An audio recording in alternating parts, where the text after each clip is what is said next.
ఒక గ్రామంలో అనిత అనే పెద్ద అక్క, సునీత అనే చిన్న చెల్లెమ్మ ఉండేవారు.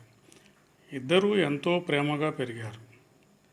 ఎంత గొడవ వచ్చినా ఒక్క నిమిషంలో కలిసిపోవడం వారి అలవాటు. అనిత చదువులో తెలివైనది, సునీత మాత్రం ఆటల్లో దిట్ట.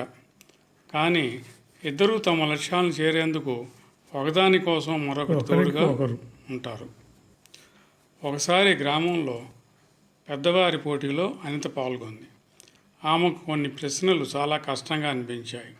ఆ సమయంలో సునీత వచ్చి తన ఆటల్లో నేర్చుకున్న విషయాలతో సహాయం చేసింది. అనిత గెలిచింది. అప్పటి నుండి గ్రామంలో వాళ్ళిద్దరినీ చక్కటి అక్కా చెల్లెలు అని పిలవటం మొదలైంది. వారు ఎప్పుడూ ఒకరికొకరు సాయం చేస్తూ ప్రేమగా కలిసిమెలిసి జీవించడమే ఈ కథలో సందేశం. అక్క చెల్లెమ్మల మధ్య ప్రేమ, సహకారం ఉంటే ఏదైనా సాధ్యమే.